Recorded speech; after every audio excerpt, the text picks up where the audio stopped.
중국의 자존심. 20. 진시황릉. 2. 공개되지 않는 진시황릉. 진시황제는 흉노와의 전쟁을 피하기 위해 만리장성을 쌓았고 농업 생산량을 늘리기 위하여 관계시설을 고치면서 중국 역사상 저수지를 처음으로 만들었다. 또한 중국 대륙의 남북을 이어주는 운하를 건설하여 현재도 활용하는 교통망이 되었다. 이들 대형 공사가 국민들의 고통 속에서 이루어졌으므로 진시황제에 대한 부정적 평가를 내리게 되는 결정적인 요인이 되었음은 물론이다. 특히 황제가 역사상 가장 사치스런 궁전인 아방궁과 궁전 270채 죽은 뒤 묻힐 자신의 거대한 묘를 건설하여 더욱 큰 많은 비난을 받았다. 바로 그 현장이 세계를 놀라게 하는 진시황릉이다.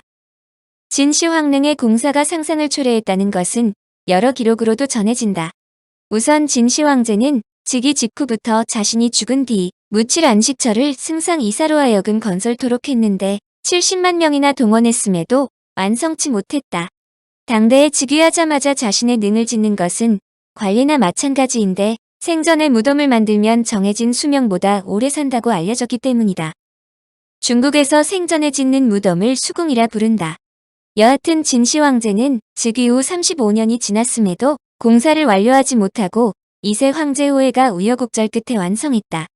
공사가 끝나자 수많은 인부들을 순장하였다고 했는데 이는 사실로 확인되었다. 특히 진시황릉의 배장품 구덩이에서 매우 특이한 시체들이 발견되었다.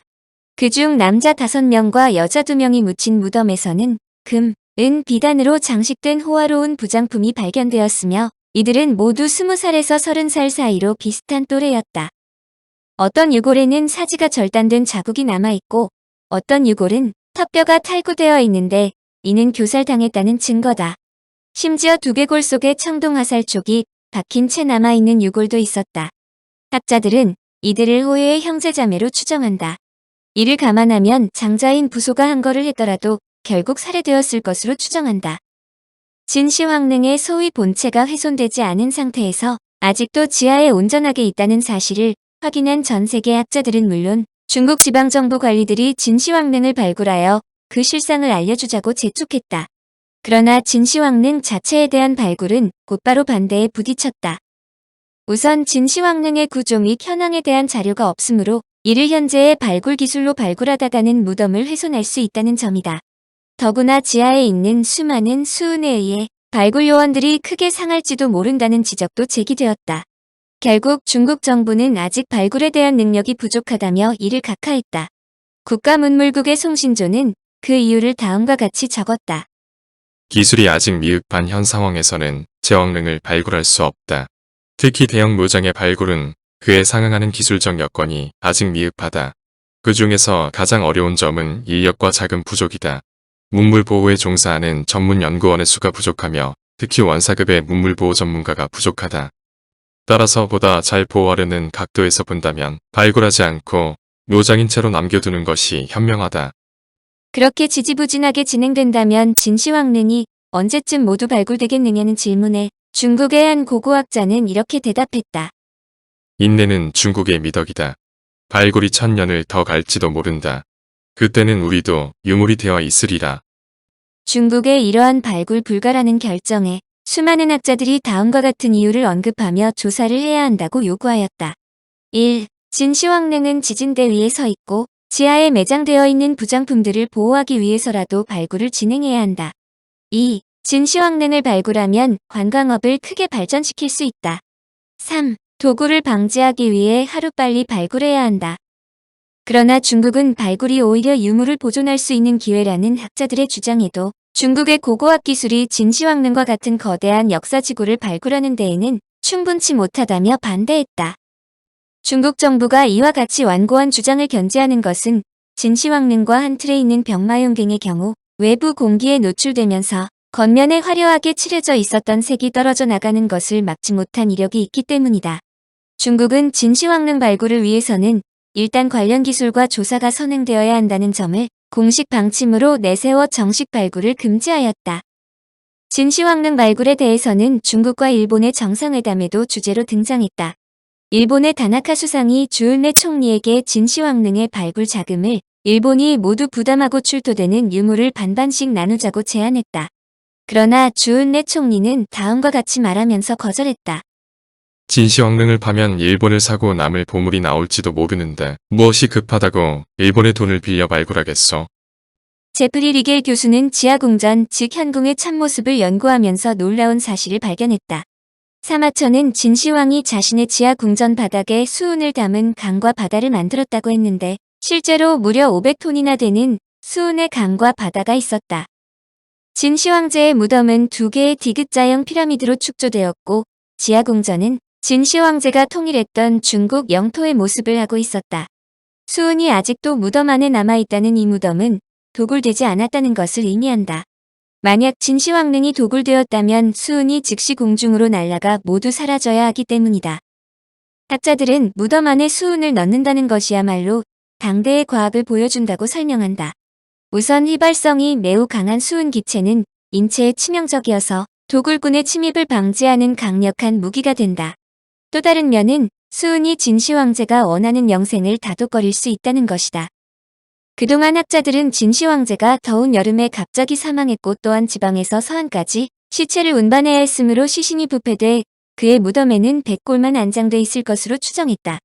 그런데 수은이 사마천의 기록대로 무덤에 있다면 그의 시신이 온전하게 보존돼 있을 가능성이 높다는 것이다. 즉 당시에도 수은을 이용한 과학적인 방부 기술이 상당 수준이었다는 것이다. 도굴꾼을 막고 시신을 장기간 보관할 수 있는 방법으로 수은은 적격이라는 설명이다. 그런데 더욱 놀라운 것은 직접 실물들을 확인할 수는 없지만 각종 첨단 장비를 통한 분석에 의하면 진시황릉 속에 묻혀있는 대부분의 금속 구조물들이 잘 보존되어 있다는 것이다. 2000년에 지하댐과 배수수로가 발견되었는데 지하궁전은 침수되지 않은 것으로 밝혀졌다. 학자들은 진시황릉에 설치된 안정적인 배수 시스템이 현재도 잘 가동된다는 것이다. 한편 진시황릉에 사용된 수은은 황릉에서 약 100km 떨어진 산시성 쉰양에서 수은을 운반해왔을 것으로 추정한다. 진시황제는 동이족. 진시황제의 병마용댕이 세상을 놀라게 하지만 진시황릉의 지하묘가 피라미드로 되어 있다는 발표는 한국인에게 매우 중요한 점을 일깨운다. 이것은 진시황제묘가 적석총 즉 돌무덤이라는 이야기인데 이는 중국인 즉 화하가 전혀 사용하지 않은 동이족의 장례법이기 때문이다. 돌을 쌓아 만든 돌무덤 즉 적석총에 대해 약간 설명한다. 돌무덤에는 돌무지무덤, 돌널무덤, 돌덧널무덤, 돌박무덤 등이 있으며 고인돌무덤도 돌무덤에 포함시킨다. 그 중에서도 대표적인 무덤 형식의 하나가 돌널무덤 즉 석관묘이다. 돌널무덤도 크게 두 종류로 분류하는데 하나는 땅을 파고 지하에 판자와 같은 넓은 돌을 상자 모양으로 널을 만든 무덤이고 다른 하나는 깬돌이나 냇돌로 내 벽을 쌓고 뚜껑을 덮은 무덤이다. 이런 돌무덤은 신석기 시대로부터 청동기 시대에 이르기까지 오랫동안 만주 및 한반도 소위 동이 지역에서 크게 유행하여 고조선 이후 부여, 고구려에서 사용했으며 남쪽으로는 일본의 큐슈 지방과 류큐 열도까지 분포되어 있다. 돌무덤은 고대 중국과 전혀 다른 묘제라는 데 중요성이 있다. 돌무덤은 요하 일대에서 한민족의 터전으로 이동하지만 중원 지역으로는 내려가지 않기 때문이다. 중국은 땅을 파서 묘실을 만들고 시신과 유물을 안장하는 토각묘가 주류를 이루었고 주나라 때에 들어와서야 비로소 나무로 곽을 짜서 묘실을 만드는 목관묘가 유행했다. 이것은 중국의 역대 제왕들의 능을 보아도 알 수 있다. 중국의 능은 대체로 두 가지 형식을 갖고 있다. 하나는 태토성능이고 다른 하나는 인산이릉이다. 태토성능은 평지에 흙을 쌓아 올려 작은 산처럼 만드는 것으로 진시황릉이 바로 이 형식이다. 인산이릉은 산을 뚫어 관을 안치하여 산 자체를 능으로 하는 것으로 비교적 늦게 출현하였는데 무측천과 고종의 걸릉이 대표적이다. 무덤은 지역 집단의 공통된 참여를 통해서 축조되므로 무덤의 성격에 따라 무덤을 만든 민족의 유사성을 구분한다. 그런데 중국과 동이족의 무덤이 원천적으로 다르다는 것은 이들 문명이 근원적으로 다르다는 것을 의미한다. 그러므로 어떤 민족이 타민족을 정복했을 경우 선주민의 묘를 파괴하는 분묘 파괴 행위가 나타난다.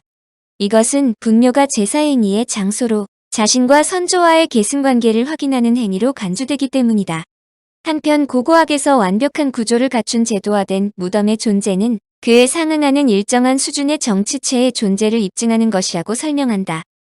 한림대의 노혁진 박사는 왕권사회가 존재하지 않는데 왕릉이 출현할 수 없고 왕릉에 다른 계급자가 묻히지 않는 점을 주목해야 한다고 말한다.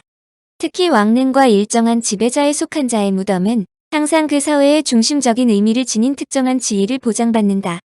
그것은 사회 구성원이나 후손들이 무덤을 향해 일정한 숭배의식을 진행하기 때문이다. 그러므로 분묘파 대행인은 과거의 계승관계를 단절하겠다는 의미가 포함되었다고 생각한다. 한민족이 중국과 다른 동이족으로 차별성을 갖고 있다고 부단히 주장하는 이유인데 진시황제의 지하묘가 동이족의 전형적인 묘제인 적석총으로 되어 있다는 것은 여러 가지 면에서 의미심장하지 않을 수 없다. 청취자에게 원하는 것은 1. 구독 2. 좋아요